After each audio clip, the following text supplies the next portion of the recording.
Dear student, आज हम programme में स्विच केस स्टेटमेंट के बारे में जानेंगे। स्विच केस स्टेटमेंट जो होती है इफ एल्स स्टेटमेंट का ही एक सब्स्टिट्यूट है, ऐसा कह सकते हैं। इसमें हम कोई एक्सप्रेशन देते हैं स्विच में और उस एक्सप्रेशन के अकॉर्डिंग पर्टिकुलर केस रन होता है। अगर एक्सप्रेशन की वैल्यू फॉल्स हो जाती है तो फिर इसमें डिफ़ॉल्ट स्टेटमेंट एग्जीक्यूट होता है। अभी हम स्विच केस स्टेटमेंट की डिफिनेशन देखेंगे, सिंटैक्स देखेंगे और फ्लोचार्ट देखेंगे। फिर इसके बाद में एक एग्जाम्पल प्रोग्राम करेंगे। सबसे पहले हम डिफिनेशन देखें तो switch case statement in C allows us to execute multiple operations for the different possible values of a single variable called switch variable. Here we can define various statements in the multiple cases for the different values of a single variable. A switch statement allows a variable to be tested for equality against a list of values. Each value is called a case and the variable being switched on is checked for each switch case. मतलब यहाँ पर syntax देखें तो syntax से हमें पता चलेगा switch case expression, switch में एक्सप्रेशन देंगे और उस एक्सप्रेशन के अकॉर्डिंग केस एग्जीक्यूट होंगे। जितनी भी केस वैल्यू होगी वो स्विच के अंडर आएगी। अगर एक्सप्रेशन के अकॉर्डिंग केस 1 एग्जीक्यूट होना है, केस 1 के लिए कहता है तो केस 1 एग्जीक्यूट होगा, फिर जितने भी स्टेटमेंट होंगी स्टेटमेंट एग्जीक्यूट होगा और उसके बाद में ब्रेक कर देंगे। अदरवाइज केस 2 एग्जीक्यूट होगा। मतलब एक्सप्रेशन में जो कुछ आपने दिया है एक्सप्रेशन के अकॉर्डिंग वो पर्टिकुलर केस एग्जीक्यूट हो जाएगा, है ना। और अगर एक्सप्रेशन की वैल्यू फॉल्स होती है, मतलब वो केस नहीं होता है आप में, तो डिफ़ॉल्ट में ऑटोमेटिकली डिफ़ॉल्ट एग्जीक्यूट हो जाएगा और स्विच केस स्टेटमेंट एंड हो जाएगा। इसके कुछ रूल्स होते हैं कि जैसे कि the case value must be N integer और कैरेक्टर कांस्टेंट। मतलब केस की जो वैल्यू है वो इंटीजर होना चाहिए या कैरेक्टर होना चाहिए। The case value can be used only inside the switch statement. मतलब जो भी केस की वैल्यू है वो स्विच स्टेटमेंट के अंडर आएंगी। The switch expression must be N integer और कैरेक्टर टाइप, है ना। जो स्विच एक्सप्रेशन है वो एक्सप्रेशन इंटीजर टाइप में या कैरेक्टर टाइप में होना चाहिए। इसका अगर फ्लो चार्ट देखें तो फ्लो चार्ट में क्या आएगा, फ्लो चार्ट में सबसे पहले स्विच कंडीशनल एक्सप्रेशन जो भी है आपका है वो देंगे। अगर वो कंडीशनल एक्सप्रेशन केस 1 को सेटिस्फाइड करती है तो इस केस 1 का स्टेटमेंट एग्जीक्यूट होगा, ब्रेक होगा और ब्रेक होने के बाद में एंड हो जाएगा प्रोग्राम। अगर ये फॉल्स होता है तो केस 2 को चेक करेगा कि केस 2 सेटिस्फाइड हो रहा है कि नहीं हो रहा है। अगर केस 2 सेटिस्फाइड होता है तो केस 2 का स्टेटमेंट एग्जीक्यूट होगा और बाकी केस के बाहर की, स्विच केस के बाहर की स्टेटमेंट एग्जीक्यूट होंगी। इसी तरह से जितने भी केस होंगे आपके, ठीक, वो केस एग्जीक्यूट होंगे। कोई एक ही केस एग्जीक्यूट होगा, मतलब कोई एक ही केस में ट्रू होगा।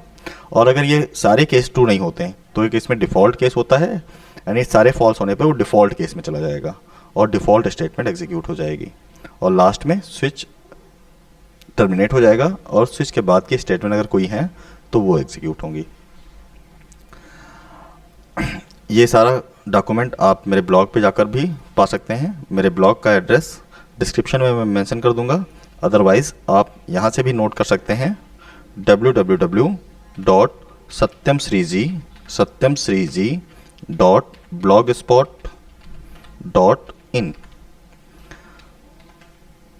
ये मेरा ब्लॉग है। यहाँ पर आपको सभी प्रोग्राम के डिस्क्रिप्शन, सिंटैक्स, डिफिनेशन और फ्लो चार्ट, साथ में यूट्यूब की वीडियो का लिंक भी वहाँ पर मिल जाएगा। तो आप ब्लॉग विजिट करके भी उसको पा सकते हैं या मेरा चैनल टेक ट्यूटोरियल्स बाय सत्यम सर पे जाकर भी वीडियोस को वॉच कर सकते हैं। इसको लाइक और सब्सक्राइब ज़रूर कर लें। अब आते हैं हम अपने प्रोग्राम पे। देखिए अब हम अपने प्रोग्राम पे आ गए हैं और यहाँ हम एक नई विंडो ओपन कर लेते हैं प्रोग्राम करने के लिए। आज हम प्रोग्राम करेंगे स्विच केस का एग्जांपल देने के लिए, जिसमें हम कोई 1 से लेकर 12 तक कोई वैल्यू एंटर करेंगे और उसके अकॉर्डिंग मंथ को प्रिंट करेंगे। अगर जैसे कि आपने 1 एंटर किया है तो जनवरी प्रिंट हो जाए, 2 एंटर किया है तो फरवरी प्रिंट हो जाए। इसी तरह से जो भी नंबर आप मंथ नंबर एंटर करेंगे वो कॉरस्पॉन्डिंग मंथ प्रिंट हो जाएगा। इसके अलावा अगर आप कोई वैल्यू देंगे तो वो डिफ़ॉल्ट केस में एग्जीक्यूट हो जाएगा। Example program of switch case statement. Switch case statement program start करते हैं। हेडर फाइल को इंक्लूड करके hash include stdio.h hash include conio.h और void मेन फंक्शन डिक्लेयर कर लिया और clr scr डिक्लेयर कर लिया। ठीक ना, ये सब तो आप जानते ही हैं। अब हमें एक वेरिएबल डिक्लेयर करना है, स्विच ch में हम वैल्यू को पास करेंगे और एक नंबर एंटर करेंगे मंथ के लिए।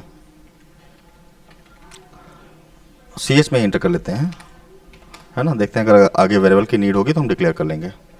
printf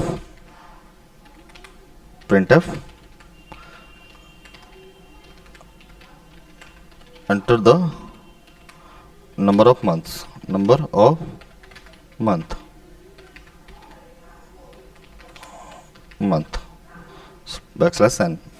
और टर्मिनेट कर देंगे। स्कैन कर लेंगे इसको ch में स्कैन कर लेंगे %d एड्रेस ऑफ ch और हम यहाँ से स्विच को एग्जीक्यूट करेंगे। स्विच और ch को इसमें पास करा देंगे और फिर हम यहाँ से केस स्टार्ट करेंगे।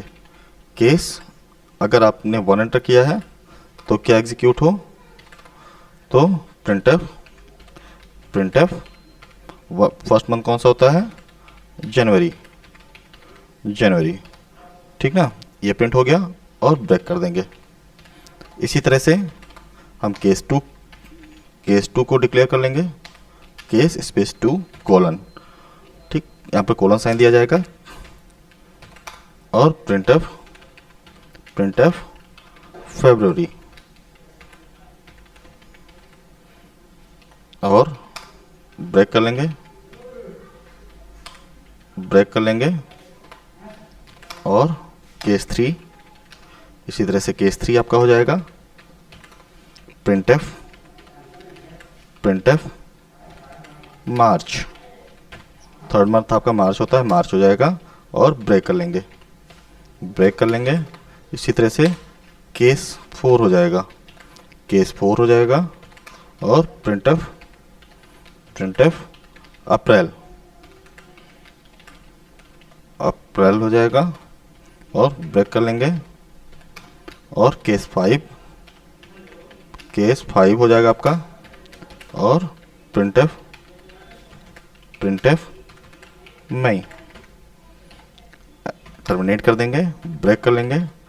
जितनी भी स्टेटमेंट आपकी केस की होंगी उसमें ब्रेक स्टेटमेंट जरूर एग्जीक्यूट करेंगे, जरूर इंक्लूड करेंगे। नहीं तो क्या होगा कि जो केस आपका एग्जीक्यूट होगा उसके बाद के सारे केस एग्जीक्यूट हो जाएंगे अगर आपने ब्रेक नहीं यूज़ किया है ना। तो ब्रेक स्टेटमेंट यूज़ करना बहुत ही ज़रूरी है, ये प्रोग्राम को इमीडिएट ब्रेक कर देता है। printf 6 आपका क्या हो जाएगा, जून, ब्रेक क्लोज, केस 6 केस 7 जुलाई, printf जुलाई और ब्रेक। प्रोग्राम थोड़ा लंबा है लेकिन आपको समझ में आएगा। केस 8 printf अगस्त और ब्रेक और केस 9 printf अगस्त के बाद में क्या आता है, सितंबर और ब्रेक और केस 10 printf printf अक्टूबर मेरा बर्थडे मंथ है ये, और break case 11 curly braces printf November और ब्रेक केस 12 और printf दिसंबर और ब्रेक और default you have entered printf you have entered wrong keyword terminate और switch case terminate, switch को भी terminate करेंगे, और get ch और ठीक। तो इस तरह से आपका प्रोग्राम ये कंप्लीट हो गया। है बड़ा प्रोग्राम, लेकिन क्योंकि 12 केसेस इसमें किए हैं तो जितने भी केस आप करना चाहें आप कर सकते हैं, है ना। और लास्ट में डिफ़ॉल्ट केस हो जाएगा, डिफ़ॉल्ट में कोई एरर मैसेज दे देंगे। इस तरह से आपका प्रोग्राम ये तैयार हो गया। अब इसको हम कंपाइल करके देखते हैं। Alt F9 2 एरर्स हैं। एरर्स क्या हैं? देखिए, मैंने डिफ़ॉल्ट को इनकरेक्टली यूज़ किया है। इनकरेक्टली क्या है? यहाँ पर हमें कोलन देना है। अब देखते हैं 0 एरर। हमने यहाँ कोलन नहीं दिया था, इसलिए डिफ़ॉल्ट केस आपका एग्जीक्यूट नहीं हो रहा था, एरर दिखा रहा था, है ना। तो मतलब कि अगर आपने कोई भी एरर करी है, ठीक है, तो वो प्रोग्राम एग्जीक्यूट नहीं होगा, यानी कंपाइल नहीं होगा तो फिर एग्जीक्यूट नहीं होगा। तो अभी मेरा प्रोग्राम बिल्कुल 100% करेक्ट है। ठीक CH के अकॉर्डिंग हमने स्विच को एग्जीक्यूट किया है। अब कंपाइल किया, 0 एरर और रन करते हैं, और कंट्रोल F9 से रन किया। एंटर द मंथ मांग रहा है, तो हमने 11 एंटर किया, नवंबर आ गया, है ना। 11 मंथ नवंबर होता है, ठीक है। इसी तरह से हमने 1 एंटर किया, जनवरी आ गया। 4 एंटर किया, अप्रैल आ गया, है ना।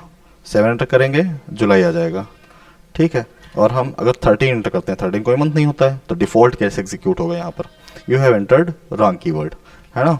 कुछ भी एंटर करो, 77 एंटर करोगे तब भी you have entered wrong keyword, यानी जो केस की वैल्यू है उनके अलावा अगर हम कोई वैल्यू इसमें एंटर करेंगे तो हमारा डिफ़ॉल्ट केस एग्जीक्यूट होगा। और अगर 1 to 12 अगर हम कुछ एंटर करते हैं तो आपका कॉरस्पॉन्डिंग मंथ एंटर होगा, ठीक ना। तो मेरे ख्याल से आपको स्विच केस स्टेटमेंट और इसकी वर्किंग समझ में आ गई होगी। इस प्रोग्राम का सोर्स कोड और वीडियोस आपको मेरे ब्लॉग satyamsriji.blogspot पे मिल जाएंगी, है ना। satyamsriji.blogspot.in पे आप जाकर इस प्रोग्राम का सोर्स कोड और वीडियोस साथ में डेफिनेशन वगैरह सब कुछ वहाँ पर आपको मिल जाएगा। वीडियो को ज़्यादा से ज़्यादा शेयर कर दें ताकि और लोगों को भी इससे बेनिफिट मिल पाए, साथ में हमें भी कुछ थोड़ा बहुत बेनिफिट इसका मिल जाए। और इसको सब्सक्राइब भी ज़रूर कर लें। Thank you. वीडियो को स्टॉप करते हैं।